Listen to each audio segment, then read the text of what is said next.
Sa araw na iyon, gusto lang niyang pakainin ang kanyang anak. Inipon niya ang bawat sentimo, humingi ng tawad sa pamamagitan ng kanyang mga mata. Hindi humihingi ng himala, ngunit may ibang plano ang langit. At nang sabihin niya, "Ipinapangako kong babayaran kita sa oras na makakaya ko." Walang sinuman ang nakaisip na ang sandaling iyon ay magbabago sa kanyang buhay magpakailanman. Ang Prado Supermart ay hindi kailanman ganap na natutulog. Kahit sa oras na iyon ng hapon, habang ang araw ay nagsisimulang sumubsob sa mga gusali at nagpipinta ng mainit na kulay kahel sa mga kalye, ang mga automatikong pinto ay patuloy na bumubukas at sumasara, parang bibig ng isang taong laging may gustong sabihin. Ang mga umaartilyong kariton, mga batang tumatakbo sa pagitan ng mga pasilyo, musikang panlikuran na walang nakikinig ngunit sa paano man ay bumubuo sa lahat. Elena Reyes.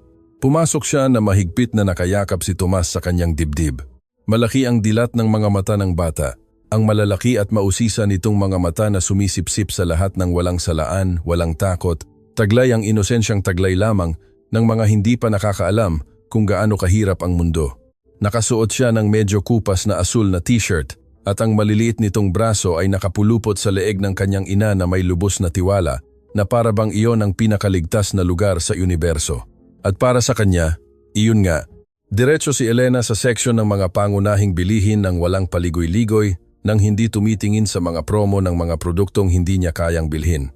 Matagal na niyang natutunan na ang pagtingin sa mga bagay na hindi mo kayang makuha ay isang paraan ng pananakit sa sarili nang walang sinumang humahawak sa iyo. Bigas, isang maliit na lata ng sardinas, 2 sachet ng oatmeal, iyon lang.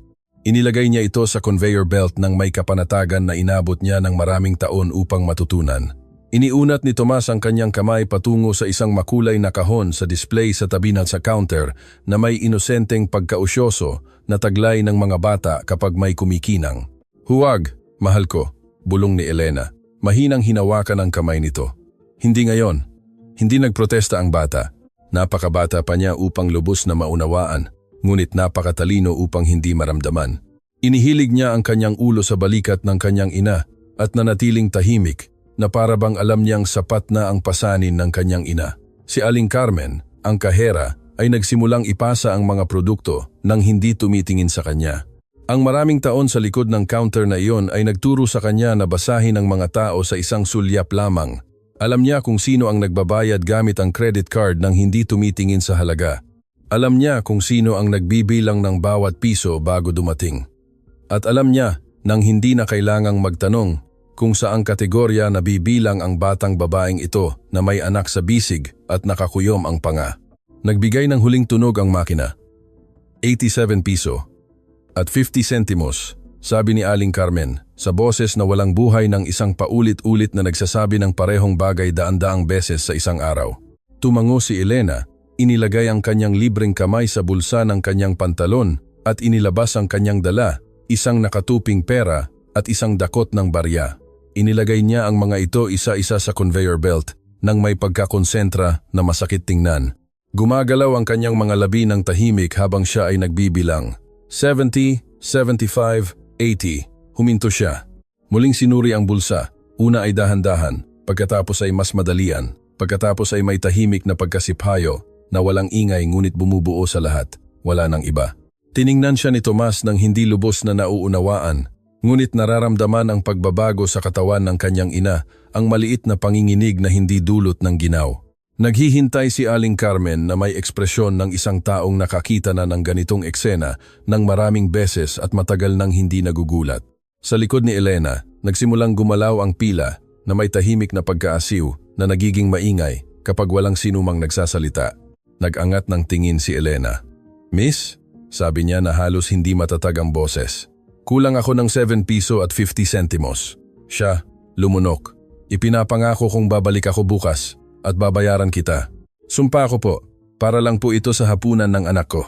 Ang mga salita ay bumagsak sa hangin tulad ng mga bato sa isang tahimik na lawa. Bubuksan na sana ni Aling Carmen ang kanyang bibig para sumagot. At sa sandaling iyon, mula sa katabing pasilyo, narinig ang mga yabag, mabagal, tiyak na mga yabag ng isang taong hindi nagmamadali dahil matagal na niyang natutunan na ang oras ay hindi nakukuha sa pagtakbo. Si Mang Aurelio Castillo, ay may hawak na basket na may 3 bagay. Isang buong tinapay na wheat, isang garapon ng pulot pukyutan, at isang bote ng mineral water. Ito ang kanyang lingguhang rutina. Mag-isa siyang dumarating, walang katulong, walang super na naghihintay sa labas, walang anumang nagpapakita sa kanya na naiiba sa sinumang iba pang may edad na lalaki na namimili sa hapon. Simpleng damit, may uban na buhok, maayos ang ayos, mga kamay ng isang taong dati ay gumamit ng kanyang mga kamay sa trabaho. Walang sinuman sa supermarket na iyon ang nakakaalam kung sino siya. Mas gusto niya iyon. Natutunan niya pagkatapos ng mga dekada sa negosyo na ang pagiging hindi kilala ang tanging tunay na luho na kayang bilhin ng pera at inalagaan niya ito tulad ng isang kayamanan. Lumapit siya sa pila ng cashier number 3 kasama ang kanyang basket at noon niya narinig ang boses. Ipinapangako kong babalik ako bukas at babayaran kita. Huminto siya, hindi biglaan, hindi dramatiko. Huminto siya tulad ng isang humihinto kapag may isang bagay na humipo sa isang ugat na akala niya ay natutulog. Taglay ang panloob na kapanatagan na nauuna sa isang desisyon. Mula sa kanyang kinatatayuan, makikita niya ang buong eksena. Ang batang babae na may anak sa bisig, ang mga barya na nakakalat sa conveyor belt, ang kahera na may walang pagbabagong ekspresyon, ang pila sa likod na nagsisimulang mainip, at ang mga mata ng babaeng iyon. Maraming nakita si Aurelio sa kanyang buhay. Nakipag-ugnayan siya sa mga kontrata na nagkakahalaga ng milyon-milyon. Nakapunta na siya sa mga silid kung saan napagdesisyonan ang kapalaran ng buong kumpanya. Nakita niya ang mga taong umiiyak sa tuwa at sa sakit. Ngunit may isang bagay sa mga mata ng babaeng iyon na nagpatigil sa kanya tulad ng kakaunti lang na mga bagay ang nakagawa. Hindi ito kalungkutan, ito ay isang bagay na mas mahirap panindigan kaysa sa kalungkutan. Ito ay pagmamalaki, isang nasaktang pagmamalaki, na sa kabila ng lahat ay tumangging bumagsak. Bumuntong hininga si Aling Carmen. Ginang, hindi pinapayagan ng mga patakaran ng supermarket. Pakiusap, sabi ni Elena. At sa pagkakataong ito, bahagyang nanginig ang kanyang boses, tulad ng isang apoy na sinasagasaan ng hangin ngunit hindi kayang patayin. Ngayon lang po, ibibigay ko ang pangalan ko, ang numero ko, kahit ano po. Pero kailangan kong bigyan ng makakain ang anak ko ngayong gabi.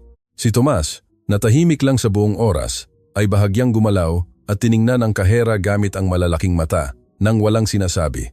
Walang kalkulasyon sa tingin na iyon, walang manipulasyon. Isa lamang siyang bata na nakatingin sa isang ginang, na may brutal na katapatan na taglay ng mga bata at nawawala sa mga matatanda nang hindi napapansin. Nagbaba ng tingin si Aling Carmen ng isang segundo lang, ngunit sapat na iyon para maunawaan ni Elena ang mangyayari. Ikinalulungkot ko po, sabi ng kahera na may boses na nawalan ng kaunting tatag. Hindi po ako makakapagbigay ng eksepsyon. Kung gagawin ko iyon para sa inyo, kailangan kong gawin din sa lahat.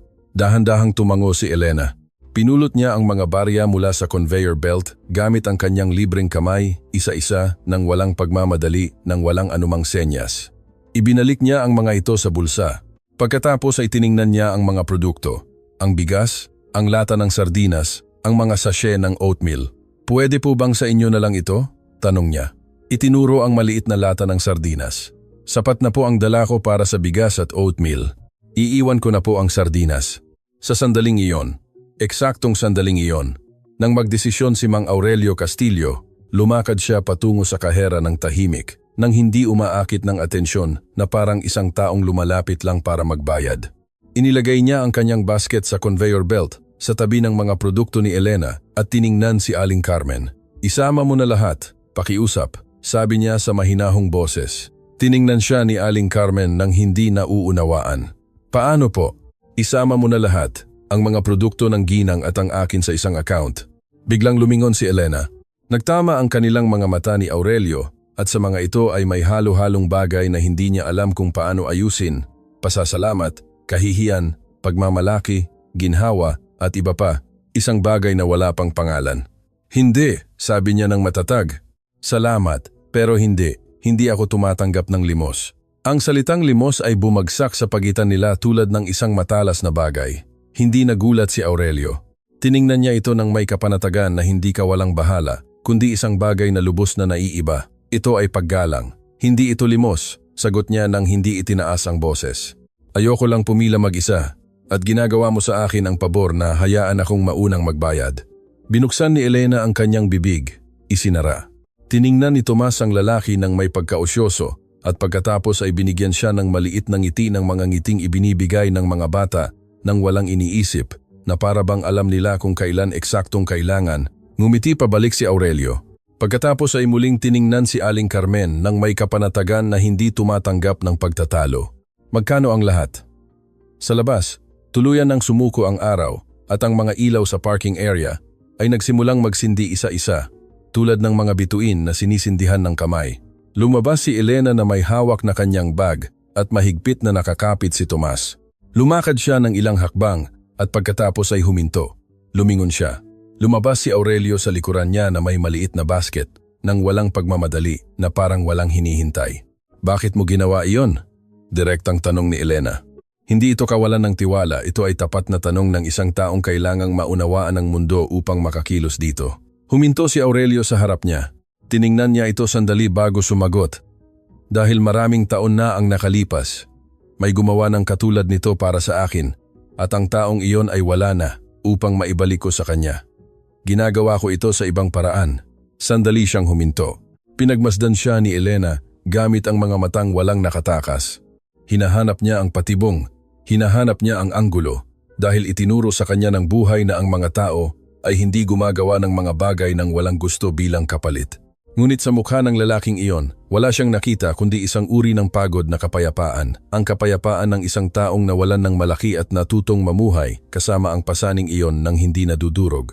Hindi ko alam kung paano ka babayaran, sabi niya sa wakas. Wala kang utang sa akin, sagot niya ng simple. Alagaan mo ang anak mo, sapat na iyon. At nang wala ng imik, nagsimula siyang maglakad patungo sa kabilang dulo ng parking area. Tiningnan siya ni Elena habang papalayo. Sinundan din siya ni Tomas ng tingin hanggang sa mawala siya sa pagitan ng mga kotse. Sino po yung lalaking yun, Mami? Tanong ng bata sa maliit na boses. Sandali bago sumagot si Elena. Hindi ko alam, mahal ko, mahinang sabi niya. Hindi ko alam. Ngunit may isang bagay sa kanyang dibdib na nagsasabi sa kanya na ang sagot na iyon ay hindi magtatagal dahil may mga pagkakataon na mukhang aksidente ngunit sa totoo lang ay kabaligtaran. At ang lalaking iyon, ang tahimik na Ginoo na may basket na may tatlong bagay at ang kanyang mga mata na nagdadala ng isang bagay na hindi pa niya lubos na maunawaan ay kakapasok lang sa kanyang kwento sa paraan na hindi pa lubos na naiintindihan ng sinuman sa kanila.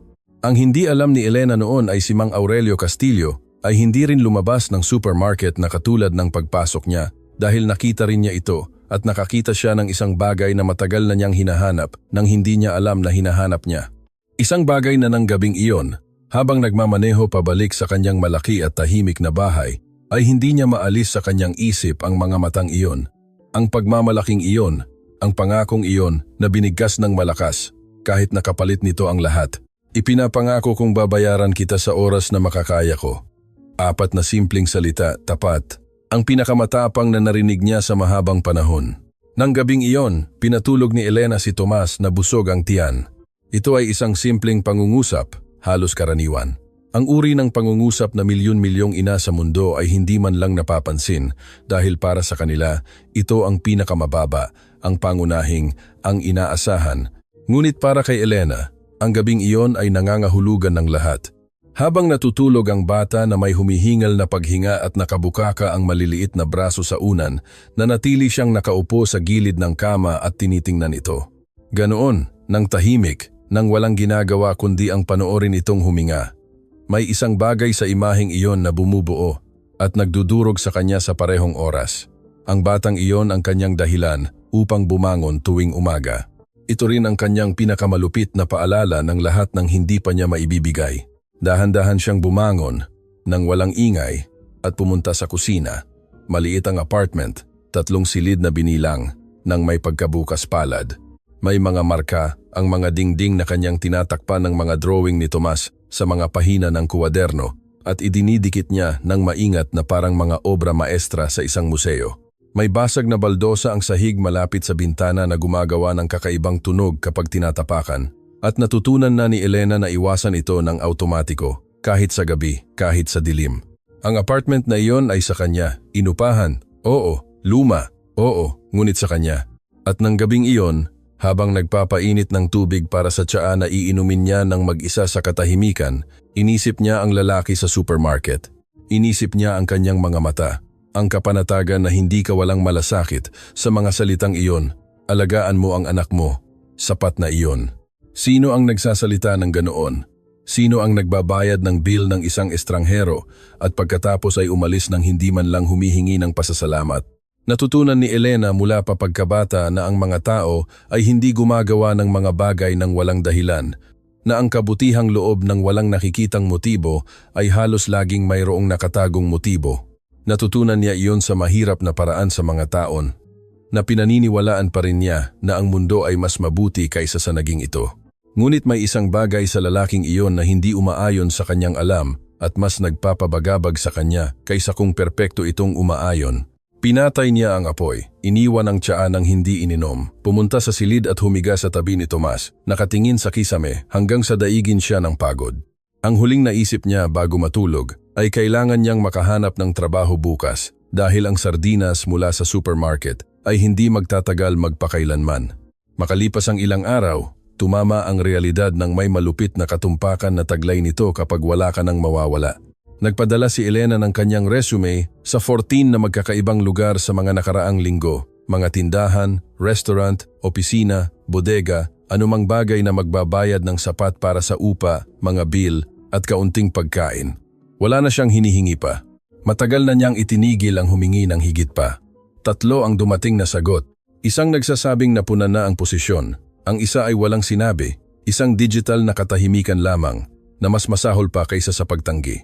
Ang pangatlo ay nag-imbita sa kanya sa isang panayam sa isang kumpanya ng serbisyo na tinatawag na Solution Vertex. Nag-ayos si Elena gamit ang kanyang roon. Tiningnan niya ang kanyang sarili sa maliit na salamin sa banyo at inayos ang kanyang blusa nang may tahimik na dignidad ng isang taong nakakaalam na ang hitsura ang unang hinuhusgahan kahit hindi dapat. Iniwan niya si Tomas sa kanyang kapitbahay, si Aling Esperanza, isang matandang babae na nakatira mag-isa at inampo ng bata na parang sariling apo. "Dalhan mo ako ng magandang balita," sabi ni Aling Esperanza mula sa pinto na karga si Tomas. "Susubukan ko po," sagot ni Elena. Wala siyang ipinangako. Natutunan niya na ang mga pangako ay mabigat at mas mabuti na dalhin lamang ang mga kaya mong tuparin. Ang Solution Vertex ay nasa ika-8 palapag ng isang gusali na gawa sa salamin na nagpapayag sa maulap na langit ng umagang iyon. Pumasok si Elena, nag-anunsyo sa reception at umupo sa isang matigas na plastik na silya kasama ang 4 na iba pang naghihintay na may mga folder sa kanilang mga kandungan at maayos na nakatago ang kanilang kaba. Tinawag siya pagkatapos ng 40 minuto. Ang tagapamahala ng Human Resources ay isang binatang nakasalamin at may ngiti na tila pinraktis sa harap ng salamin. Sinuri niya ang kanyang resume ng mabilis na nagpapahiwatig na hindi siya nagbabasa kundi naghahanap ng partikular na bagay upang tanggihan ka. "Nakikita kong ilang buwan ka nang walang formal na trabaho," sabi niya nang hindi nag-aangat ng tingin. "Nag-aalaga po ako ng aking anak," sagot ni Elena ng mahinahon. "Handa na po akong magbalik trabaho ngayon. Mayroon ka bang maiiwan sa kanya habang nagtatrabaho?" "Opo. Ang oras ng trabaho ay Lunes hanggang Sabado, mula 8 ng umaga hanggang 6 ng gabi. May problema ba doon?" "Wala po." Dahan-dahang tumango ang lalaki. Nagpatuloy sa pagsusuri. Huminto sa isang bagay. Bahagya siyang kumunot ng noo. Ang maliit na kilos na iyon na iniisip ng mga tao na walang nakakapansin. "Ang iyong nakaraang karanasan ay sa customer service?" "Opo. 30 taon sa isang department store at 2 sa isang logistics company." "Bakit ka umalis sa huling trabaho?" Tinitigan ni Elena ang lalaki. "Isinara ng kumpanya ang sangay na iyon," sabi niya ng may katumpakan. "Hindi ito kusang pag-alis o dahil sa performance. Mayroon akong mga referral letters kung kailangan ninyo." Muling tumango ang lalaki. Isinara ang folder. "Aabisuhan ka namin sa mga susunod na araw." Alam ni Elena sa eksaktong sandaling iyon kung ano ang ibig sabihin ng pariralang iyon. Ito ang universal na wika ng hindi sinasabi, ng malakas upang hindi ka kailanganing tingnan sa mata habang sinasabi. Tumayo siya, nagpasalamat, umalis. Sa elevator, nag-iisa ay pinayagan niyang ipikit ang kanyang mga mata ng 3 segundo, 3 segundo lamang. Pagkatapos ay binuksan niya ang mga ito, huminga, at nang bumukas ang mga pinto sa ground floor, muli siyang lumakad ng nakataasang noo. Walang sinumang nakakita sa kanya na lumabas ng gusaling iyon ang makakaisip kung ano ang nangyari sa loob. Natutunan din niya iyon ng mag-isa. Ang hindi alam ni Elena ay sa parehong gusali, 2 palapag sa itaas, ay may opisina na hindi nakalista sa direktoryo ng lobby. Isang opisina na walang karatula, walang sariling receptionist, na may iisang bintana na nakaharap sa kalye at kung saan, kung tatayo ka sa eksaktong anggulo, makikita mo ang pangunahing pasukan ng gusali. Nakatayo si Mang Aurelio Castillo sa tabi ng bintanang iyon nang makita niyang lumabas ang isang babae na may folder sa ilalim ng braso at nakataas ang noo. Inabot niya ng 1 segundo upang makilala siya. Pagkatapos ay may isang bagay na gumalaw sa loob niya na matagal nang hindi gumagalaw. Lumingon siya patungo sa kanyang desk kung saan si Lucy Mendoza, ang kanyang matagal ng assistant, ay sinusuri ang mga dokumento ng may tahimik na kahusayan na nagpapakilala sa kanya. Mang Aurelio, sabi ni Lucy, alam mo po ba kung anong kumpanya ang sumasakop sa Watcho Palapag? Nag-angat ng tingin si Lucy na may ekspresyon ng isang sanay na sa mga di inaasahang tanong ng kanyang amo at matagal nang hindi nagugulat. Solusyon Vertex. Sila ay isang kumpanya ng administratibong serbisyo. May problema po ba? Sandali bago sumagot si Aurelio. Wala, sabi niya sa wakas. Wala namang problema. Ngunit nanatili siyang nakatingin sa kalye ng sandali pa hanggang sa mawala ang figura ng babae sa gitna ng mga tao. Tiningnan siya ni Lucy ng pasulyap at walang sinabi. Sa 12 taong pagtatrabaho sa kanya, natutunan niyang tukuyin kung kailan nangangahulugang tapos na ang isang bagay ang kanyang katahimikan at kung kailan nangangahulugan na nagsisimula pa lang ang isang bagay. Ito ay sa pangalawang uri. Bumalik si Elena sa bahay na walang dala, ngunit abala ang isip. Sinundo niya si Tomas na sinalubong siya ng sumasabog at labis na kagalakan na taglay ng maliliit na bata, na parabang ang bawat pagkikita ay ang pinakamahalaga sa mundo. Mahigpit niya itong niyakap, mas mahigpit kaysa sa inaasahan ng bata, at hinayaan nitong yakapin siya ng walang reklamo, na parabang nauunawaan na kailangan siya ng kanyang ina ng ganoon. Kumusta ka anak? Tanong ni Aling Esperanza mula sa pinto. Ayos naman po, sabi ni Elena na may ngiti na hindi umabot sa mga mata. Tingnan natin. Nang gabing iyon, sinuri niya ang kanyang mga account sa mesa ng kusina na tulog na si Tomas at ang katahimikan ay bumibigat sa apartment na parang isang nahahawakang bagay. Hindi nagsisinungaling ang mga numero. Malapit nang mag-expire ang upa sa loob ng ilang araw, ang pantry ay nasa antas na mas gusto niyang hindi banggitin. At ang sobre ng ipon, ang sobre na iningatan niya sa loob ng ilang buwan na parang sagrado, ay naglalaman ng halaga na sapat lamang para sa isang bagay, ang upa o ang pagkain, hindi pareho. Isinara niya ang sobre, itinago, na natiling nakatingin sa kisame. Sa kisameng iyon, walang sagot. Isang mantsa lamang ng amag sa sulok na nandoon na sa loob ng maraming buwan, at hindi na niya nakikita. Dahil may mga bagay na kung patuloy mong tinitingnan ay kakainin ka. Doon tumunog ang kanyang telepono, isang hindi kilalang numero.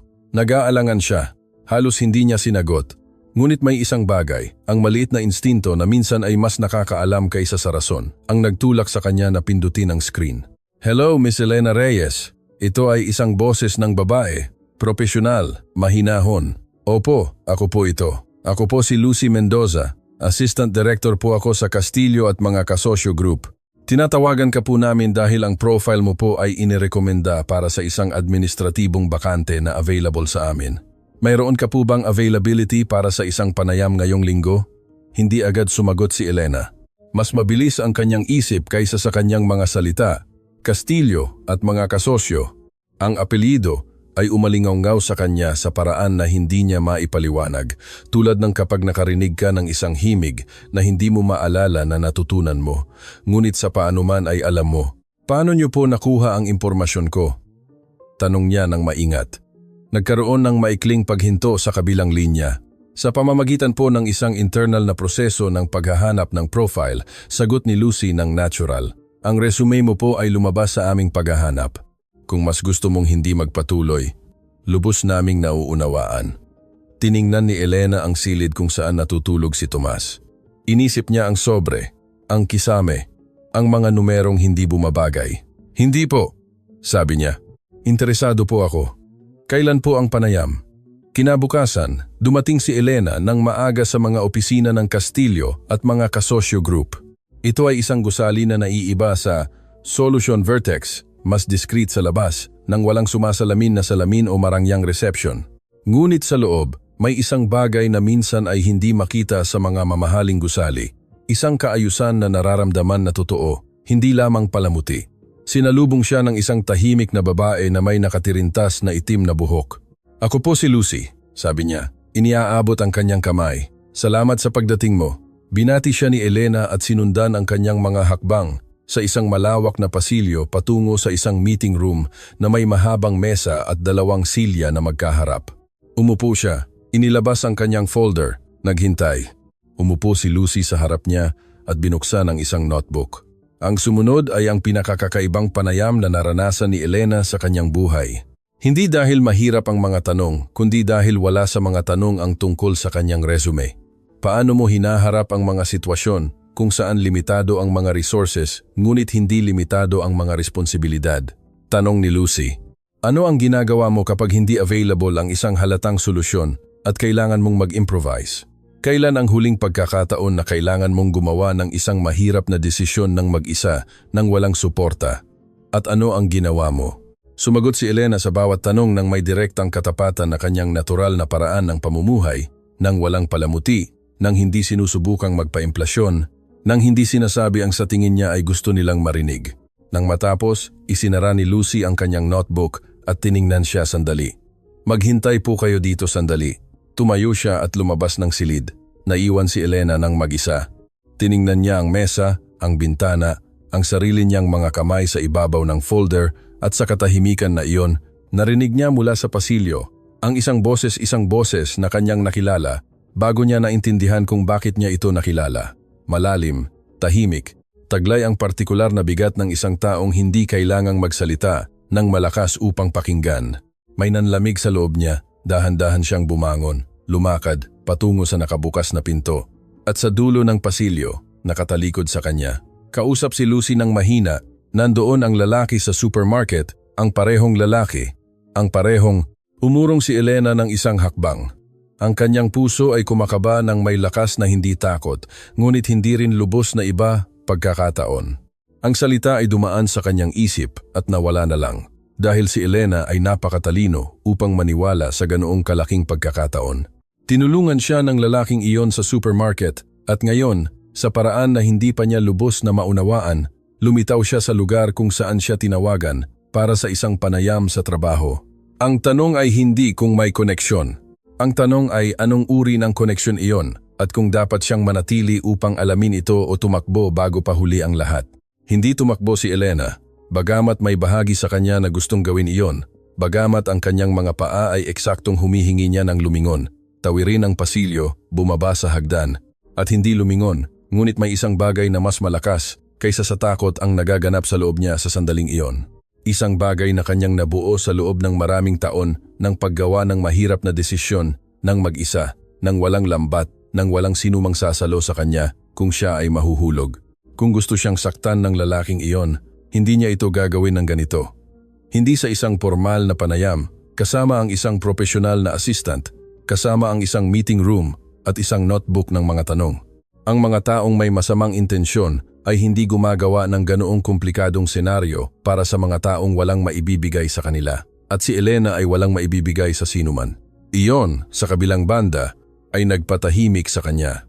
Bumalik siya sa kanyang silya, inayos ang kanyang folder sa mesa, ipinag-cruise ang mga kamay at naghintay ng may kapanatagan na hindi kawalang bahala, kundi ang paraan na kanyang natagpuan upang manatiling buo kapag ang lahat sa paligid niya ay gumagalaw.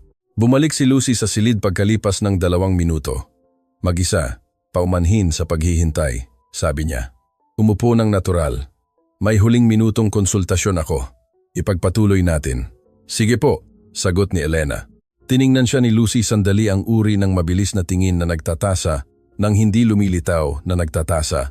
May huling tanong ako, sabi niya, at hinihiling ko na maging lubos kang tapat dahil sa kumpanyang ito, ang katapatan ay hindi opsyonal na bertud. Sige po, nakilala mo ba ang isang tao sa gusaling ito? Nagbago ang density ng hangin sa pagitan ng 2 babae. Hindi kumurap si Elena. Opo, sagot niya. Naghintay si Lucy, ang lalaki sa pasilyo. Nakita ko siya ilang araw na ang nakakaraan sa isang supermarket. Tinulungan niya ako sa isang bagay. Hindi ko alam ang pangalan niya, hindi ko alam kung sino siya, at hindi ko nauunawaan kung ano ang kinalaman nito sa panayam na ito. Nagkaroon ng maikling katahimikan. Pagkatapos, tumango si Lucy nang may isang bagay na kahawig ng paggalang. Iyon mismo ang inaasahan kong sabihin mo, sagot niya. At sa unang pagkakataon mula nang sila ay umupo, bahagyang lumambot ang kanyang ekspresyon. Gusto po kayong kausapin ni Mang Aurelio. Kung gusto niyo po, syempre, walang obligasyon. Tiningnan ni Elena ang bintana sandali. Inisip si Tomas. Ang sobre, ang mga numero. Sige po, sabi niya. Pumasok siya. Pumasok si Mang Aurelio Castillo sa silid ng walang pagmamadali at walang pagpapakitang gilas.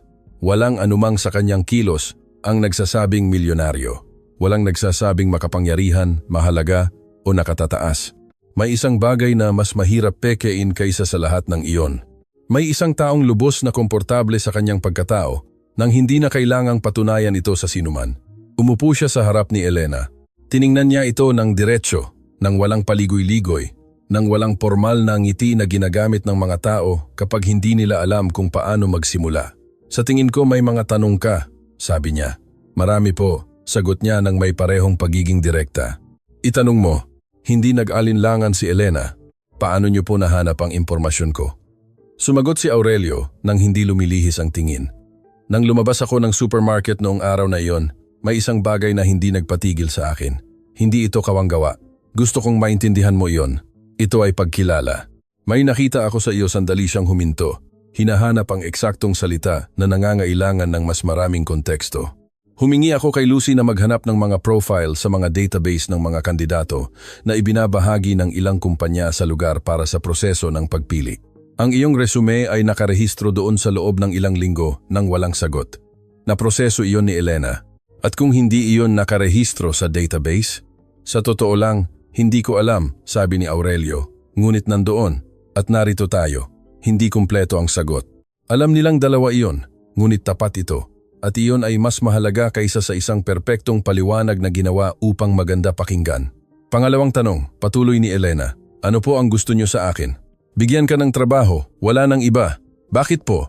Ipinatong ni Aurelio ang kanyang mga siko sa mesa at ipinagsama ang kanyang mga kamay. Dahil mayroon akong tunay na bakante na nangangailangan ng isang tunay na tao, hindi isang taong marunong magsabi ng tama sa isang panayam. Isang taong marunong magresolba kapag limitado ang resources at hindi limitado ang mga responsibilidad. Sandali siyang huminto. Sinabi sa akin ni Lucy kung paano mo sinagot ang tanong na iyon at iyon ang pinakamahusay na sagot na narinig namin sa loob ng ilang buwang paghahanap. Ang sumunod na katahimikan ay hindi awkward. Ito ang uri ng katahimikan kung saan dalawang tao ang nagtatasa sa isa't isa na tang walang pananakit. May anak po ako, sabi ni Elena sa wakas. Alam ko, hindi po pwedeng maging lubos na mahigpit ang schedule ko. May mga araw na hindi nangyayari ang mga bagay ayon sa plano. Nagkakasakit ang bata, nagsasara ang daycare. Hindi nagbibigay babala ang buhay. Mas nauunawaan ko iyon kaysa sa iniisip mo, sagot ni Aurelio. At sa mga salitang iyon ay may isang bagay na hindi lamang propesyonal na pag-unawa, ito ay isang bagay na mas personal, mas luma. Napansin iyon ni Elena. Hindi pa siya nagtanong, ano po ba talaga ang posisyon? Ang ipinaliwanag ni Aurelio sa mga sumunod na minuto ay mas komplikado kaysa sa ipinapahiwatig ng titulo. Hindi lamang ito administrasyon, ito ay koordinasyon ng mga supplier, pagsubaybay sa mga maliliit na kontrata, pamamahala ng schedule para sa mga partikular na proyekto. Nangangailangan ito ng kaayusan, paghuhusga, at higit sa lahat, pagiging discreet. Ang grupong ito ay humahawak ng mga proyekto ng pamumuhunan sa iba't ibang sektor, paliwanag ni Aurelio. Hindi ito glamorous na trabaho, ito ay tunay na trabaho na may mga oras na maaaring ayusin ng may tunay na flexibility. Hindi ang flexibility sa papel na inaalok ng ibang lugar. At ang sweldo po, walang paligoy-ligoy na tanong ni Elena. Nagbanggit si Aurelio ng isang halaga. Hindi nagbago ang ekspresyon ni Elena, ngunit sa loob niya ay may isang bagay na muling naayos. Higit pa ito sa doble ng kinita niya sa kanyang huling trabaho.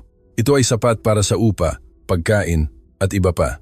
Ito ay sapat para itigil ang pagbibilang ng mga barya. Maaari ba akong magtanong sa iyo? Sabi ni Aurelio. Sige po, nag-iisa ka lang ba? Ang ibig kong sabihin, mayroon ka bang support system? Hindi ito tanong sa trabaho. Ito ay tanong bilang isang tao. Tiningnan siya ni Elena ng matagal. Mayroon akong kapitbahay at mayroon akong kapatid. Bagamat magkahiwalay kami ng tirahan sa magkakaibang bahagi ng lungsod at bawat isa ay may sariling buhay. Alam ba ng kapatid mo ang sitwasyon na pinagdadaanan mo? Ang tanong ay bumagsak sa paraan na hindi inaasahan ni Elena dahil ang sagot ay hindi. Walang alam si Paolo. Inakala ni Paolo na maayos ang lahat dahil hindi kailanman marunong humingi ng tulong si Elena, hindi kailanman niya kayang sabihin na masama ang pakiramdam ko. Nang hindi bumara ang salita sa kanyang lalamunan na parang isang bagay na walang karapatang lumabas. Nag-uusap kami, sabi niya ng maingat, ngunit hindi laging madali. Dahan-dahang tumango si Aurelio. Hindi siya nagpilit. Ayos lang, sabi niya. Hindi mo kailangang sagutin iyon. Tumayo siya. Inabot ang kanyang kamay. Sa'yo ang posisyon. Kung gusto mo, bibigyan ka ni Lucy ng mga detalye ng kontrata. Maaari mong gamitin ang oras na kailangan mo para magdesisyon. Tumayo din si Elena. Kinamayan siya. Ito ay isang matatag na pagkamay ng isang taong hindi kailangang magpakita ng anuman, ngunit hindi rin nagpapatalo. Napansin iyon ni Aurelio at may isang bagay sa kanyang ekspresyon, bahagya lang napansin, ang nagpahiwatig na iyon mismo ang kanyang inaasahan. Lumabas si Elena ng gusali ng iba sa pagpasok niya. Hindi masaya, hindi lubos na guminhawa, kundi taglay ang kakaibang estado ng isang taong kakarelas lang ng isang mahalagang bagay at hindi pa alam kung paano ito dadalhin. Lumakad siya ng ilang bloke ng walang direksyon bago inilabas ang telepono. Naghanap siya ng pangalan sa listahan ng mga kontak. Tiningnan niya si Paolo sandali, pagkatapos ay itinago ito ng hindi tumatawag. Hindi pa. Kailangan muna niyang maunawaan ang kanyang sarili kung ano ang nangyari. Kailangan muna niyang umupo kasama nito. Pagbaliktarin, tiyakin na ang kanyang mga paa ay nakatapak sa matatag na lupa bago sabihin sa iba dahil natutunan ni Elena na may mga balita na kung sasabihin mo ng malakas ng masyadong maaga ay masisira. Ang hindi niya alam ay si Paulo Reyes ay may alam ng higit pa sa kanyang inaakala. Hindi tungkol sa panayam, hindi tungkol kay Aurelio, kundi tungkol sa mga nakaraang buwan ng kanyang kapatid. Dahil si Aling Esperanza, taglay ang walang filter na katapatan ng mga matatanda na wala ng pasensya sa paligoy-ligoy, ay nagpadala sa kanya ng mensahe ilang linggo na ang nakakaraan. Maraming pinagdadaanan ng kapatid mo, anak. Hindi niya sasabihin sa iyo, pero kailangan kong abisuhan ka. 3 beses binasa ni Paulo ang mensaheng iyon. Kinuha niya ang telepono para tawagan si Elena. Ibinaba, muling kinuha, at sa huli ay gumawa ng isang bagay na alam niyang hindi pasasalamatan ng kanyang kapatid sa oras na iyon, ngunit hindi niya kayang hindi gawin. Nagsimula siyang maghanap kung paano siya tutulungan nang hindi niya nalalaman. Ang problema ay may sariling lihim si Paulo, isang lihim na matagal nang nakatago kaya hindi na niya alam kung ito ay lihim o bahagi lamang ng kanyang pagkatao. Isang lihim na kung matuklasan ni Elena sa maling paraan, ay maaaring makasira ng isang bagay sa pagitan nila na hindi sigurado ang sino man sa kanila kung kaya pa nilang ayusin. Nang gabing iyon, nanatili si Aurelio nang mag-isa sa kanyang opisina matagal matapos umalis si Lucy. Ito ang kanyang nakagawian. Ang katahimikan ng mga walang laman na opisina ay isa sa iilang katahimikan na kaya pa niyang tiisin nang hindi nagiging masyadong mabigat. Sa kanyang bahay, ang katahimikan ay may ibang texture mas siksik, mas puno ng mga pagkawala na may pangalan at apelyido. Binuksan niya ang ilalim na drawer ng kanyang desk, kumuha ng litrato. Ito ay isang simpleng larawan. Isang batang babae na may maliit na anak sa kanyang bisig, parehong tumatawa sa kamera na may tawang hindi pilit, na basta na lang lumalabas kapag may kumukuha ng litrato sa eksaktong sandali na tila perpekto ang mundo. Ang babae ay ang kanyang anak. Ang bata ay ang kanyang apo. Pareho silang namatay sa isang aksidente, ilang taon na ang nakalipas, isang madulas na kalsada, isang kurbada na hindi nagpatawad, 2 buhay na nawala sa ilang segundo habang siya ay nasa kabilang dulo ng mundo. Nagtatapos ng isang kontrata na hindi na niya maalala kung para saan pa. Iyon ang sugat na hindi naghilom. Hindi ang nawalang pera, hindi ang mga negosyong bumagsak pagkatapos, kundi iyon ang malayo siya noong hindi dapat. Ang inuna ang mahalaga kaysa sa importante, hanggang sa nawala ang importante ng walang babala. Tiningnan niya ang litrato sandali pa. Pagkatapos ay maingat na itinago, tumayo, pumunta sa bintana. Ang siyudad sa gabi ay laging tila mas tapat kaysa sa araw. Sa mga ilaw na nakasindi at ang mga tao sa loob ng kanilang mga bahay, may isang bagay na umaayon, isang bagay na humihinga ng iba. Inisip niya si Elena, ang babaeng iyon na nagbibilang ng mga barya ng may dignidad, na nagsauli ng isang lata ng sardinas bago humingi ng limos, na tumitingin ng diretsyo ng hindi yumuyuko ang ulo, kahit na tinutulak ng mundo ang kanyang mga balikat pababa. Hindi ito ang kanyang anak, hindi ito ang kanyang apo. Alam niya iyon. Hindi siya ganoon kahina para malito iyon. Ngunit may isang bagay, isang responsibilidad na nagliyab sa kanya, tulad ng isang ilaw na matagal nang patay ang responsibilidad na gumawa ng isang bagay na kapakipakinabang sa lahat ng mayroon siya bago pa huli ang lahat. Muli, ang hindi alam ni Aurelio noon ay si Elena Reyes ay hindi lamang isang matapang na babae na may anak at isang mahirap na sitwasyon. Siya ay isang taong may nakaraan na malapit nang lumabas sa ibabaw. Isang nakaraan na magbabago sa lahat para sa kanya, para kay Paulo.